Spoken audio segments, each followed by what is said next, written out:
कमराहाटी नगर पालिका 57 अवैध मकानों को ध्वस्त करेगी। 17 एफआईआर दर्ज, वार्ड नंबर 7 में अवैध निर्माण को ध्वस्त करने का काम शुरू। कमराहाटी नगर पालिका के 1 से लेकर 7 नंबर वार्ड में अवैध रूप में बनाए गए मकानों पर शिकंजा कसता नजर आ रहा है। कमराहाटी नगर पालिका के 1 नंबर वार्ड से लेकर 7 नंबर वार्ड में अवैध तौर पर बनाए गए 57 मकानों को नगर पालिका ध्वस्त करेगी। कमरहट्टी नगर पालिका के अध्यक्ष गोपाल शाह ने कहा कि काफ़ी दिनों से अवैध तौर पर बनाए गए मकान मालिकान को नोटिस देकर नगर पालिका में बुलाया गया था, लेकिन उन्होंने अनसुनी कर दी। नगर पालिका से बगैर अनुमति के और बगैर नक्शा के अवैध तौर पर मकानों को बनाया गया। अवैध तौर पर बनाए गए इन 57 मकानों को नगर पालिका ने ध्वस्त करने का फैसला लिया है और 7 नंबर वार्ड में ध्वस्त करने का काम भी शुरू हो गया है।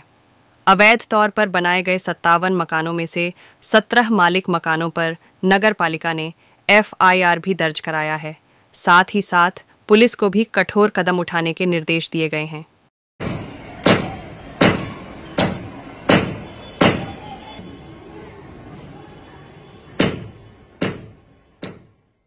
প্রথম কথা হচ্ছে 1 থেকে 7 এর মধ্যে যেসব বাড়িগুলো আমাদের বেআইনিভাবে আমাদের চিহ্নিত হয়েছে সেই বাড়িগুলোকে আমরা মাসের পর মাস আমরা যখনই খবর পেয়েছি, খবর পেয়ে তাদেরকে নোটিশ দিয়েছি। নোটিশেতে তাদেরকে ইসে ডেকেছি, হিয়ারিংয়ে ডেকেছি নোটিশ দিয়ে। সেখানে ন্যূনতম লোক এসছে আর দিনের পর দিন কেউ আসেনি।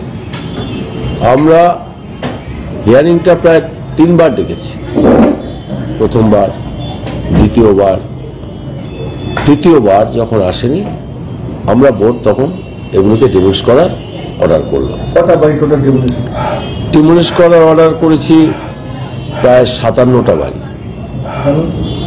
57টা বাড়ি কি হবে? আর এফআইআর করেছি 57টার মধ্যে 17টা এখন পর্যন্ত এফআইআর করা হয়েছে।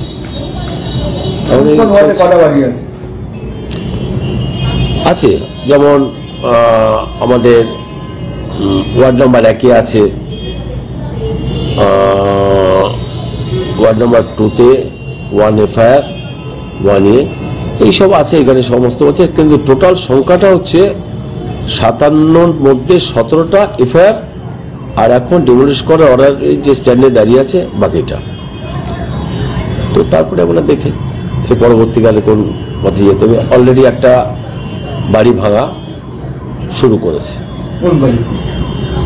7 নম্বর ওয়ার্ডের, হ্যাঁ, ধবিয়া বাড়ি তারা ডিমোলিশ করছে 7 নম্বর ওয়ার্ডের বাড়িতে। পুলিশের সহযোগিতা কতটা পাচ্ছে?